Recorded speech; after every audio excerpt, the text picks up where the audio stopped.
Bismillahirrahmanirrahim. Assalamualaikum dan selamat sejahtera sebagai pembuka cerita. Kembali lagi ke channel Seram Santai, channel yang menceritakan kepada korang kisah seram berdasarkan kisah seram sebenar dan juga berkongsikan kepada korang info-info paranormal. Okey.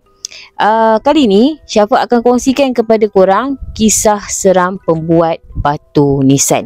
Jaranglah untuk Syafa dan juga mungkin untuk korang jugalah dengar kisah seram ataupun pengalaman seram yang dialami oleh pembuat batu nisan. Dan kali ni ada dua kisah yang Syafa akan kongsikan kepada korang. Seperti biasa, sebelum Syafa mula menceritakan kepada korang, apa kata kalau korang yang tak like lagi video ni, korang boleh tekan butang like. Dan kepada korang yang tak subscribe bagi channel Seram Santai ni, korang boleh tekan butang subscribe, kemudian korang tekan butang loceng biar nanti Syafa upload konten, korang akan dapat notification. Okey, Syafa akan mulakan dengan kisah yang pertama. Kisah ni dialami oleh Azmi dan juga Zu. Sepasang suami isteri ni, diorang ni ada bengkel buat batu nisan yang tak jauh daripada rumah diorang. Jadi memandangkan banyak kali jugalah bengkel batu nisan milik Azmi ni dipecah masuk. Jadi setiap malam lebih kurang pukul 1-2 pagi macam tu, Azmi dengan Zu diorang akan pergi ke bengkel batu nisan yang tak jauh daripada rumah diorang ni untuk periksa sama ada orang pecah masuk ataupun tidak. Jadi satu malam macam biasalah, Azmi dengan Zu nak pergi periksa bengkel batu nisan. Tapi malam tu Zu dia tak nak ikut suami dia keluar. Dia nak tunggu dekat dalam kereta. Azmi seorang je keluar tengok kawasan keliling bengkel. Masa Zu tengah tunggu Azmi, Zu ni dia tengah tengok handphone tau. Tengah tengok handphone, tiba-tiba kan dia rasa macam bulu rumah dia meremang. Selalunya dia tak pernah rasa tau macam malam tu. Jadi dia pun tengok lah, kot-kot lah ada benda ke apa kat dalam kereta dia. Tak ada. Jadi dia pun nak sambung lah tengok handphone. Tengok handphone, dia nampak macam ada kelibat benda putih, orang kata berlari dekat luar kereta dia. Masa tu sama-sama lampu daripada, orang kata lampu bengkel yang Azmi buka tu, yang dekat luar tu, dua je yang Zu ingat.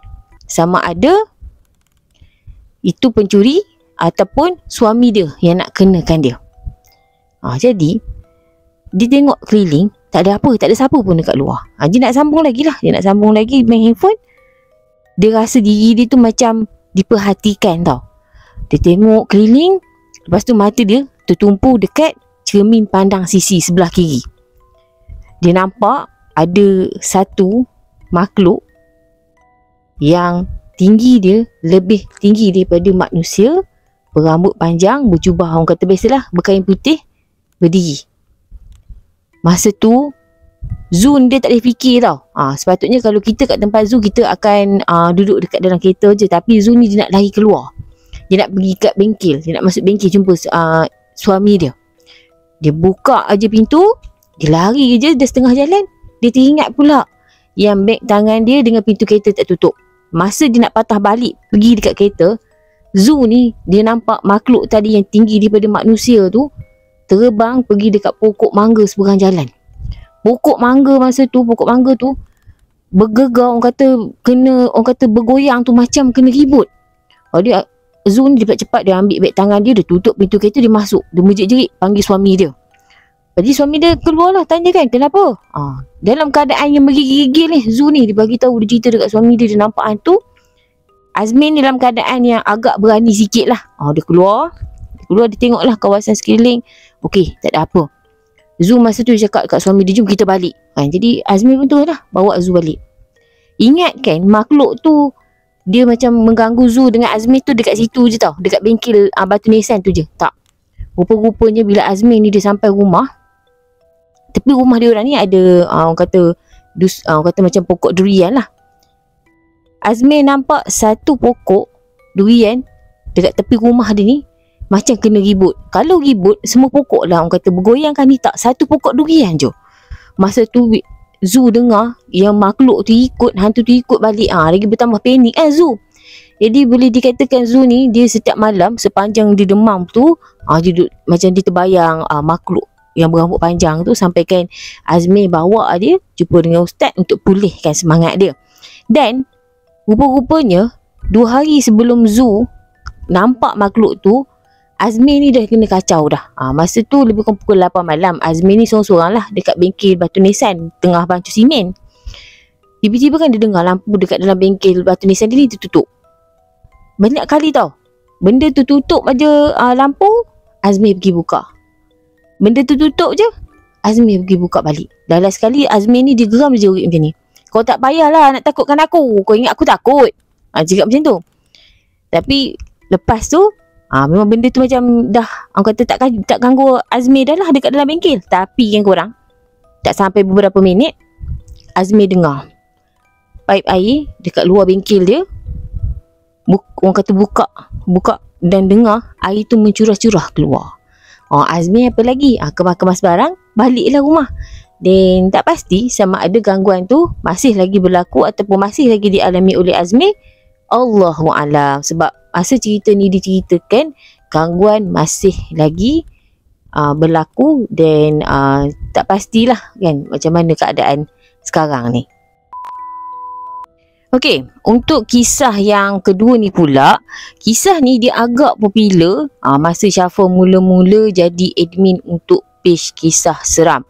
Syafa tak pastilah sama ada di antara korang yang tengah tengok Syafa sekarang ni dah pernah baca ataupun pernah dengar pengalaman pembuat batu nisan ni. Okey, untuk memudahkan Syafa cerita dekat korang, Syafa sebut pembuat batu nisan ni dengan panggilan pakcik. Okey, satu malam adalah sebuah kereta masuk ke kawasan rumah pakcik, dan turunlah sepasang suami isteri bawa satu bungkusan. Jadi pakcik tanyalah kan, nak buat apa? Jadi dia tunjuklah bungkusan. Lelaki tu turun, dia tunjuk, cakap boleh tak kalau pakcik betulkan ataupun baiki batu nisan. Batu nisan yang lelaki ni bawa memang dah nampak buruk lah kan, orang kata dah berlumut apa semua. Tak adalah, bagi Syafa kan, memang tak adalah orang nak baiki batu nisan. Selalunya kalau batu nisan ni dah buruk, selalunya orang buat baru je kan, orang tak baiki lah kan. Jadi pakcik tu katalah, dia kata ni kalau seeloknya buat baru. Tapi lelaki tu cakap, dia kata tak nak. Dia kata batu nisan ni batu nisan kubur arwah mak dia. Jadi kalau boleh dia nak pakcik ni tolong baiki. Jadi pakcik ni cakap tak apalah, dia usahalah untuk baiki batu nisan tu. Jadi sepasang suami isteri ni bagi nombor telefon kat pakcik tu, nanti siap dia boleh kiranya pakcik tu boleh call dia orang lah. Malam tu pakcik ni pun tengok lah pakcik tu cuci lumut apa semua dekat batu nisan tu. Nampaklah nama perempuan, seorang wanita yang meninggal sekitar tahun 90-an macam tu lah. Tengah orang kata leka buat kerja cuci batu nisan tu, sedar tak sedar dah pukul 12 malam. Jadi pakcik ni pun dah seletih, dia pun nak masuk lah, nak tidur. Okay, masa nak tidur ni, pakcik ni baru je orang kata baring dekat atas katil. Tiba-tiba dia dengar macam ada dentuman tau, bunyi macam orang nak pecah masuk. Jadi pakcik ni dia dengar, dia nak bangun lah, dia nak pergi tengok apa benda tau. Masa dia nak bangun tu, bahu dia ni berat, macam ditekan, dia tak boleh nak bangun.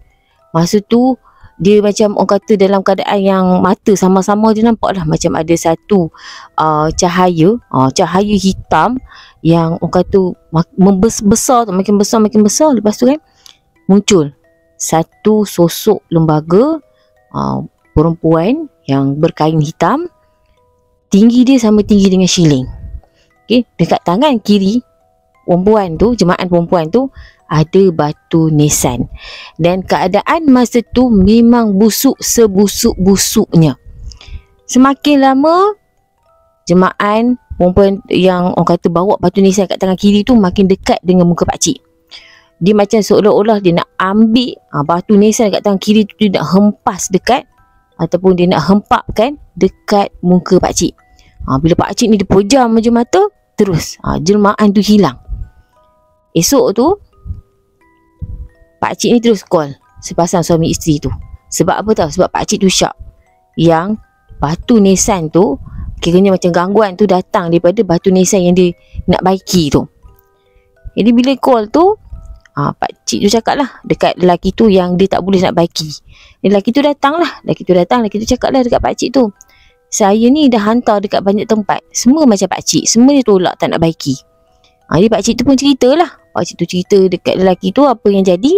Jadi lelaki ni pun tahulah yang rupa-rupanya kebanyakan pembuat batu nisan tolak untuk baiki batu nisan yang dibawa tu sebab batu nisan, orang kata seolah-olah batu nisan ni adalah sesuatu, maksudnya ada benda dekat batu nisan tu, yang membuatkan ramai orang tak nak baiki batu nisan tu. Kan batu nisan yang lama-lama ni kadang-kadang ni orang kata kita tak tahulah kan, dia duduk dekat kawasan kubur ni dah lama kan, dan tak pastilah kan, sama ada lelaki tu dia masih lagi nak baiki batu nisan milik arwah mak dia ataupun dia buat yang baru. Okey, setakat ini saja, sedikit saja perkongsian Syafa. Sesungguhnya yang baik itu datang daripada Allah dan yang buruk itu datang daripada Syafa. Syafa nak ucapkan terima kasih kepada korang yang sudi tunggu konten Syafa. Kadang-kadang lambat sikit, insyaAllah Syafa akan lebih aktif lagi lah upload konten untuk korang. So terima kasih kepada korang yang support Syafa, tak kira lah di platform YouTube ataupun di platform yang lagi satu, TikTok. Syafa nak doakan korang semua sentiasa dilindungi oleh Allah daripada gangguan manusia, iblis, syaitan dan juga jin, serta urusan dan juga rezeki korang dipermudahkan. Assalamualaikum.